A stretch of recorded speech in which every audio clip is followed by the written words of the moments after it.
Hello students and welcome back to the channel Pankaj Agarwal. Right? So today we are starting with the topic.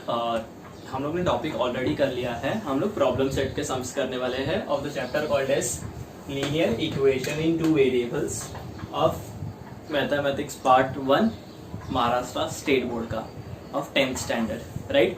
सो चलो start करते हैं. इसमें हम लोग करने वाले हैं क्वेश्चन नंबर 4 और क्वेश्चन नंबर 5 जो बेस्ड है क्रेमर्स रूल के ऊपर. राइट? तो क्रेमर्स रूल में सबसे पहले हम लोग ने क्या किया था, डिटर्मिनेंट्स. तो आज हम लोग क्या करने वाले हैं, सबसे पहले डिटर्मिनेंट्स. मैंने क्वेश्चन ऑलरेडी लिख के रखा है. हम लोग कर रहे हैं प्रॉब्लम सेट का क्वेश्चन नंबर 4 का फर्स्ट. अब मेरे को क्या फाइंड करने बोला है, डिटर्मिनेंट का वैल्यू. तो मैंने लिख दिया ए इक्वल टू बराबर या तब डिटर्मिनेंट फाइंड करना है तो क्या करना पड़ेगा, cross multiply, that is 4 multiply by 7 minus क्या आ जाएगा 3 इंटू 2 बराबर या तब. समझा इतना? Then this will be 4 into 7 कितना होगा स्टूडेंट्स 28 माइनस 3 टू सा कितना हो जाएगा 6 बराबर. 28 में से अगर 6 किया तो कितना बचेगा 22. So therefore I can say therefore the value of determinant is how much 22 बराबर या था. नेक्स्ट सम अभी सेकंड हम लोग करने वाले हैं फोर्थ का सेकंड. इसमें देखो क्या दिया है 5 इंटू 1 बराबर. बीच में क्या आ जाएगा माइनस, इधर आ जाएगा -3 इंटू -2. 5 इंटू 1 कितना होएगा 5 माइनस माइनस क्या होएगा प्लस 3 टू सा कितना होएगा 6. 5 में से 6 गया तो कितना मिलेगा -1. सो देयरफॉर मैं ऐसा बोल दूंगा b इज इक्वल टू -1. समझा? सिंपल जा रहा है, एकदम सिंपल सम है. इसके बाद एक्चुअली क्रेमर्स रूल वाला करेंगे, उसमें भी मैं पूरा नहीं बताने वाला तुम लोग को. जो 2 या 3 मेन सम है वो मैं समझा दूंगा. राइट? चलो आगे का देखते हैं अभी. अब c, so therefore c will be equal to 3 into 4 minus of 1 into 1. 3/4 का कितना होता है 12 माइनस माइनस प्लस 1 into 1 कितना आएगा 1. तो आंसर कितना आ जाएगा 13. so therefore I can say c is equal to 13. c is equal to 13 का मतलब क्या हो गया कि value of determinant is 13. Right? c का वैल्यू 13 मतलब value of the determinant is 13. सो मैं ऐसा बोल दूं फर्स्ट क्वेश्चन में मेरे को वैल्यू ऑफ द डिटर्मिनेंट क्या आ गया 22, सेकंड वाले में आ गया -1 और थर्ड वाले में कितना आ गया 13. राइट? सो यहाँ पर मेरा क्वेश्चन नंबर 4 कंप्लीट होता है. अब हम लोग देख लेंगे क्वेश्चन नंबर 5. राइट? चलो स्टार्ट करते हैं. सो स्टूडेंट्स इसके पहले हम लोग का क्वेश्चन नंबर 4 कंप्लीट हो गया था. अब हम लोग स्टार्ट कर रहे हैं क्वेश्चन नंबर 5. मैंने ऑलरेडी सॉल्व किया है जस्ट अभी. सो क्वेश्चन नंबर 5 में कैसा है ना कि हम लोग को उसमें बोला है solve the following simultaneous equation using Cramer's rule. अब मेरे को क्रेमर्स रूल के स्टेप्स पता होने चाहिए, इसके लिए मैंने ऑलरेडी सॉल्व करके रखा है ताकि एक बार मैं स्टेप तुम लोग को रिवाइज करवा दूं. देखो सबसे पहले क्या रहता है कि मेरा इक्वेशन स्टैंडर्ड फॉर्म में होना चाहिए. स्टैंडर्ड फॉर्म मतलब क्या हो गया, लेफ्ट में वेरिएबल राइट में कांस्टेंट. फिर मैं क्या करूंगा कंपेयर करके क्या मिलेगा a1 a2 b1 b2 c1 c2. फिर मैं क्या फाइंड करूंगा d के बाद dx, बट अभी वेरिएबल m है तो मैं क्या बोल दूंगा dn. फिर dm के बाद क्या आ जाएगा dn. राइट? तो dm dn फाइंड करने के बाद हम लोग क्या लिखेंगे by Cramer's rule, m is equal to dm upon d and n is equal to dn upon d. समझ रहे हैं यहाँ तक? तो ये हम लोग का स्टेप होता है. अब मैं कर रहा हूँ क्वेश्चन नंबर 5 का सेकंड वाला सम, प्रॉब्लम सेट का है. राइट? ये मेरे को इक्वेशन दिया है 4m minus 2n is equal to -4.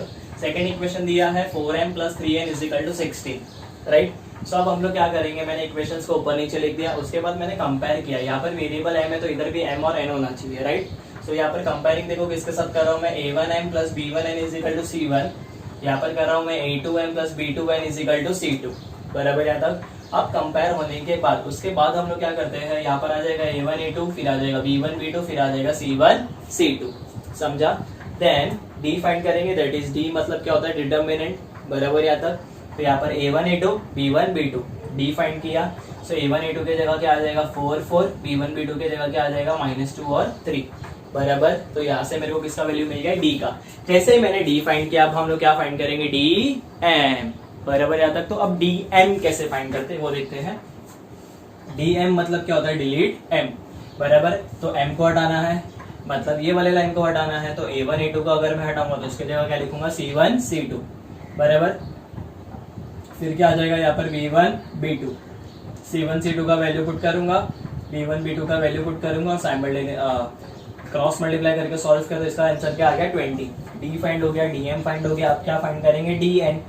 Right? dn मतलब क्या होता है delete n.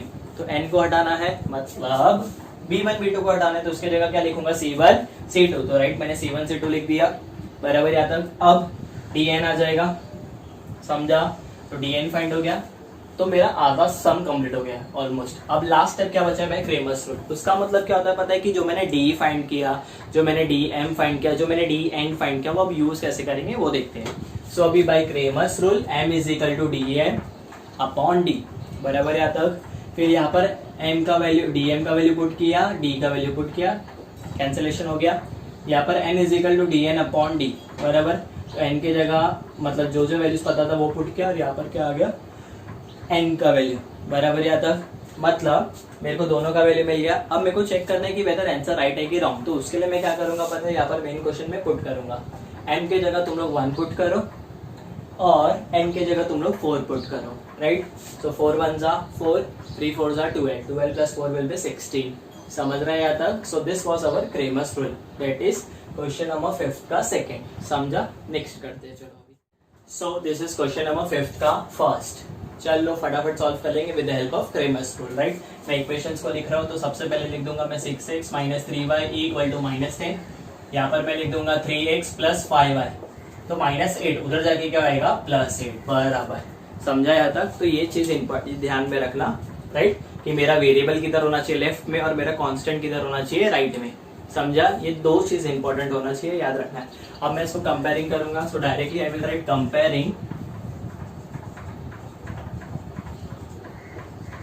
comparing with a1x plus b1y equal to c1 and a2x plus b2y equal to c2, बराबर। तो यहाँ पर आ जाएगा comparing with a1x plus b1y is equal to c1 and a2x plus b2y is equal to c2। समझा है तक। अब कंपेयरिंग होने के बाद हम लोग क्या करेंगे, a1 a2 b1 b2 और c1 c2 का वैल्यू निकालेंगे। चलो देन, तो यहाँ पर आ जाएगा a1 इज इक्वल टू 6, यहाँ पर आ जाएगा a2 इज इक्वल टू 3, बराबर। b1 इज इक्वल टू -3, यहाँ पर आ जाएगा b2 that is equal to 5, फिर यहाँ पर c1 that is equal to -10, यहाँ पर c2 that is equal to 8। So मेरे को a1 a2 मिल गया, b1 b2 मिल गया, c1 c2 मिल गया। अब a1 a2 b1 b2 c1 c2 find होने के बाद हम लोग क्या करेंगे, dx dy फाइंड करेंगे, राइट। तो सबसे पहले आता है d मतलब that is a1 a2 b1 b2। समझा यहाँ तक। अब यहाँ पर a1 a2 की जगह 6 3, यहाँ पर क्या आ जाएगा -3 और 5, right. 6 into 5 minus of 3 into 3। समझा, 6 इंटू 5 कितना होएगा students, 30, perfect. Minus minus plus 3 3 सा कितना होएगा 9, सो 30 प्लस 9 कितना हो जाएगा 39। तो यहाँ पर मेरे को किसका वैल्यू मिल गया, डी का। आई एम रिपीटिंग अगेन, मेरे को डी का वैल्यू कितना आ रहा है 39, राइट। तुम लोग ये वाले पार्ट में चेक कर सकते हो। समझा। अब डी फाइंड होने के बाद क्या फाइंड करेंगे हम लोग, dx। सो यहाँ पर मैं लिख दूंगा dx मतलब क्या होता है, delete x, that is a1 a2 की जगह c1 c2 और ये b1 b2 as it is रहने वाला है, राइट। सो c1 c2 की जगह क्या आएगा -10 और 8। सो यहाँ पर मैं लिख दूंगा -10 और इधर आ जाएगा 8। b1 b2 की जगह क्या आएगा -3 और यहाँ पर क्या आ जाएगा 5, राइट। सो यहाँ पर आ जाएगा -10 इंटू 5 माइनस ऑफ 3 इंटू 8, बराबर। 10 इंटू 5 कितना होता है स्टूडेंट्स, 50, बट आएगा माइनस का साइन, माइनस माइनस क्या हो जाएगा प्लस, बराबर यहाँ तक। देन यहाँ पर 3 इंटू 8 कितना होता है 24, 50 में से 24 गया तो कितना बचेगा 26, बट साइन किसका आएगा माइनस का। ये किसका वैल्यू आ गया मेरा, dx का। d मिल गया, dx मिल गया, तो अब रुकना किसके लिए है, dy फाइंड करते हैं।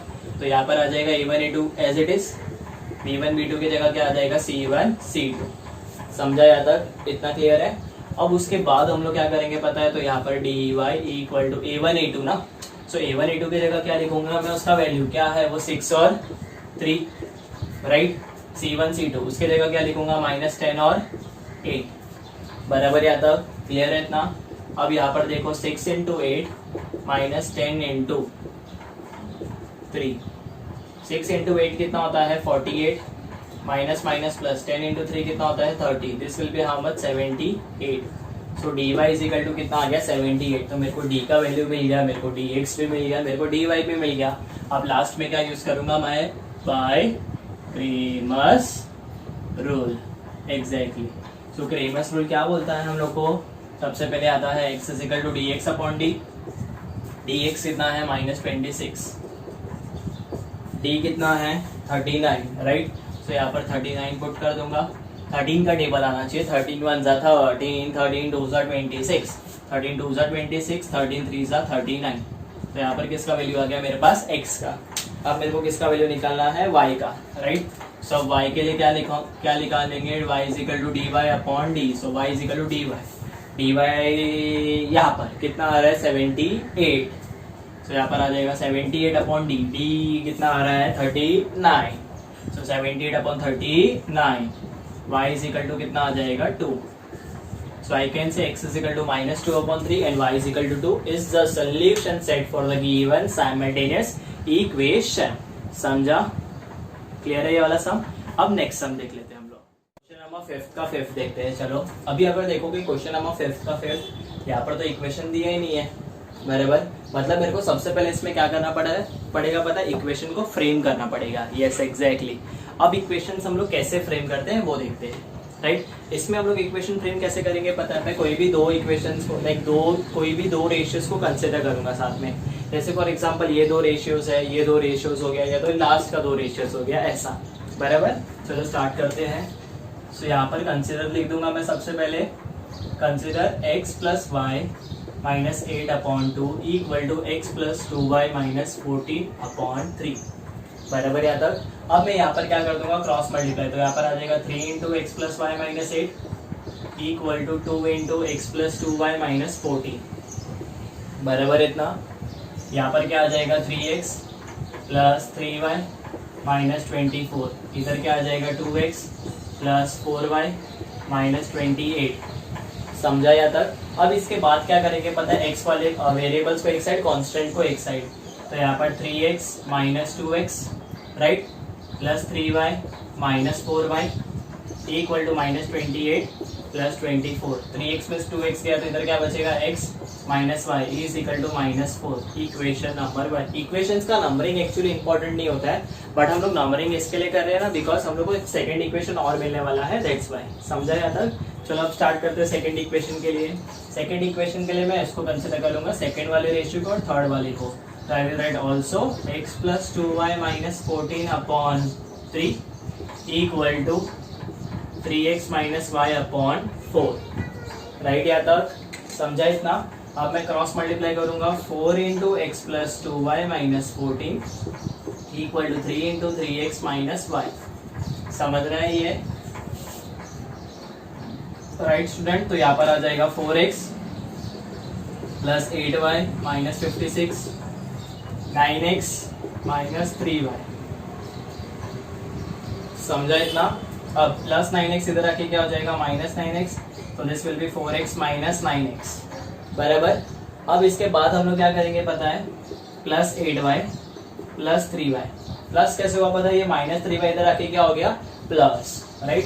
सो ये हो गया मेरा 4x minus 9x plus 8y इधर, ये माइनस 3y इधर आके क्या हो गया प्लस 3y, और ये 56 चले जाएगा वहां पर। समझा जाता है। अब 4x में से 9x गया तो कितना बचेगा माइनस 5x प्लस 8 प्लस 3 कितना होता है 11y equal to 56। Equation number 2। तो मेरे को फर्स्ट मिल गया और मेरे को क्या मिल गया सेकंड, राइट। फर्स्ट इक्वेशन मेरा यहाँ पर है, सेकंड इक्वेशन के लिए मैंने ये दोनों को कंसिडर किया, मैंने क्रॉस मल्टीप्लाई किया। 4 into X 4x, 4 2 8, 4 into 14 56, right.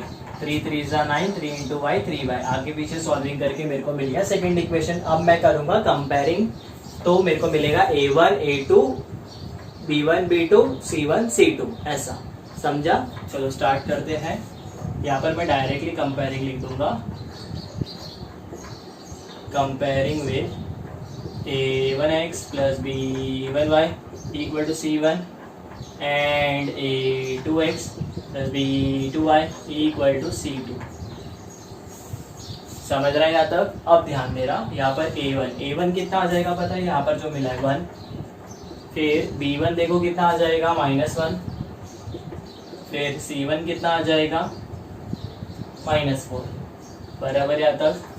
फिर यहाँ पर a2 कितना आ जाएगा -5, b2 कितना आ जाएगा 11 एंड c2 कितना आ जाएगा 56। समझ रहे हैं यहाँ तक। इतना क्लियर है। अब a1 a2 b1 b2 मिलने के बाद हम लोग डायरेक्टली फाइंड कर लेंगे d। राइट।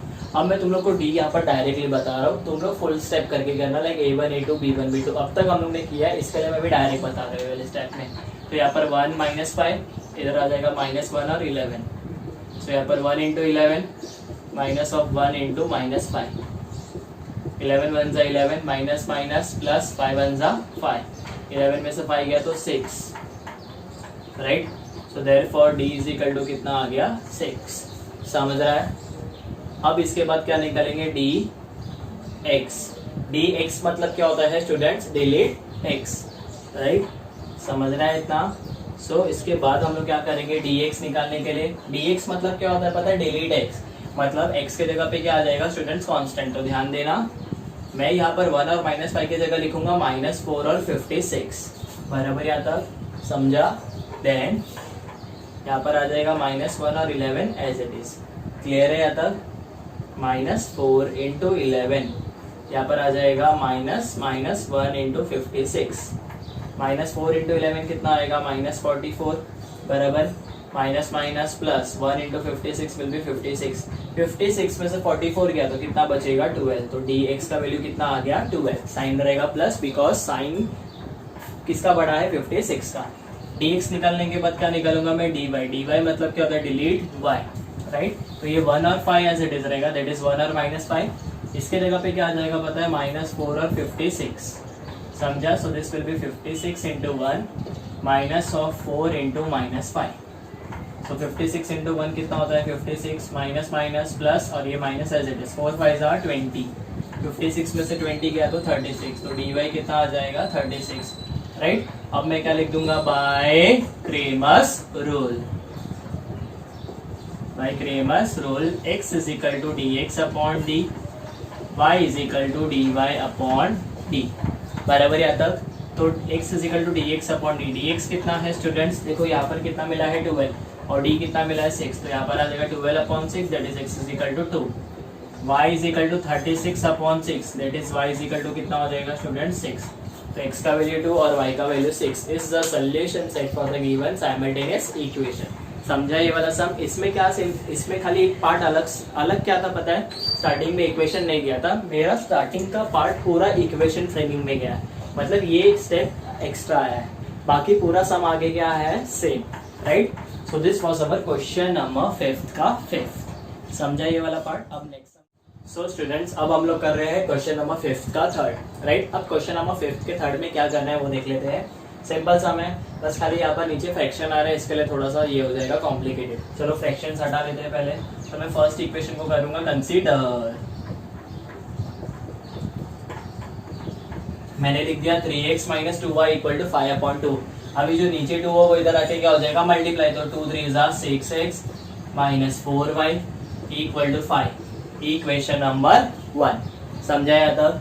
अब सेकेंड इक्वेशन के लिए ऑल्सो वहां पर देखो क्या दिया है 1/3x + 3y = -4/3, यहाँ पर भी 3 प्रेजेंट है, यहाँ पर भी क्या प्रेजेंट है 3, तो मैं इसको क्या कर दूंगा मल्टीप्लाई थ्रू आउट बाय 3, तुम लोग यहाँ पर भी मल्टीप्लाई थ्रू आउट बाय 2 करोगे तो भी सेम आंसर आता तुम लोग को, right.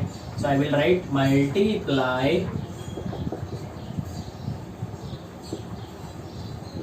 Multiply throughout by 3 we get, समझा। So this will be 3 3 cancel, x आ जाएगा 3 3 9 हो जाएगा और इधर का 3 3 कैंसिल तो क्या आ जाएगा -4, इक्वेशन नंबर 2, समझाया तब, क्लियर है। इसके बाद तो सिंपल हो जाएगा ना, क्या करेंगे हम लोग कंपेयर करेंगे a1 a2, इधर निकलेगा a1 b1 c1, इधर आ जाएगा a2 b2 c2, समझा। सो आई होप इसके आगे का पार्ट तुम लोग को आ सकता है, राइट। सो ये वाला सम हम लोग यहाँ तक ही करेंगे, अगर चाहिए तो चलो तुम लोग को मैं a1 a2 का वैल्यू बता देता हूँ, a1 6 b1 -4 c1 5, राइट। यहाँ पर आ जाएगा a2 1 b2 9 और c2 -4। अब तो इसके आगे इजीली आ जाएगा ना, लाइक मैंने a1 a2 b1 b2 सब कुछ लिख दिया है, समझाया था। सो इसके बाद क्या करना रहेगा स्टूडेंट्स कि हम लोग को d फाइंड करना है, dx फाइंड करना है, dy फाइंड करना है, एंड देन मैं कंपेयरिंग सम खत्म, समझा। सो ये वाला पार्ट तुम लोग को आ जाएगा, बराबर। अब इसका एक लास्ट सम बाकी है वो देख लेते हैं, लास्ट सम अभी चलो। अब मैंने क्वेश्चन ऑलरेडी लिख दिया, question number 4, right. Question number 4 पे हम लोग को क्या दिया है पता है, ये भी सिंपल इक्वेशन है, देखो 7x + 3y = 50, वहां पर क्या आ जाएगा, x को आगे ले लूंगा तो minus pi X plus 12y equal to 39। इतना याद रखना कि हम लोग का मेन इक्वेशंस कहते हैं हमें हमेशा कैसे होता है, पहले x होना चाहिए, बाद में क्या होना चाहिए, y, राइट। सो यहाँ पर अगर मैं देखूंगा क्वेश्चन पहले क्या दिया है y और बाद में क्या दिया है x, सो ये कंफ्यूजन अवॉइड करने के लिए हम लोग ने ऐसा लिख दिया, समझा। अब मैं अगर इसको कंपेयर करूंगा, डायरेक्टली मैं कंपेयरिंग कर रहा हूँ, तो यहाँ पर मेरे को a1 कितना आ जाएगा 7, b1 कितना आ जाएगा 3 और c1 कितना आ जाएगा 15। यहाँ पर a2 कितना आ जाएगा -5, b2 कितना आ जाएगा 12 एंड c2 कितना आ जाएगा 39। समझ रहा है। सो यहाँ पर मेरे को किसका वैल्यू मिल गया, a1 b1 और c1 का, और नीचे मिल गया a2 b2 c2 का। जैसे ये वाला सम करोगे सिमिलरली ये वाला सम भी आ जाएगा, राइट। सो आज के लेक्चर में हम लोग ने क्वेश्चन नंबर 4 और क्वेश्चन नंबर 5 कर लिया प्रॉब्लम सेट का। अब इसके नेक्स्ट लेक्चर में हम लोग क्वेश्चन नंबर 6 कर लेंगे जो फ्रैक्शन वाला है। उसमें भी मैं क्या करूंगा बताएं, तुम लोग को लाइक दो टोटल उसमें 5 सम है, तो 3 सम मैं कर दूंगा, 2 सम तुम लोग को मैं सिंप्लीफाई करके दे दूंगा, राइट। जैसे यहाँ पर मैंने सिंप्लीफाई करके दे दिया, तो इसके आगे तो तुम लोग इजीली कर लोगे, समझा। So that's all for the today's lecture. अगर तुम लोग को लेक्चर समझ रहे हैं तो प्लीज चैनल को सब्सक्राइब कर देना एंड शेयर कर देना and hit the like button. Thank you very much.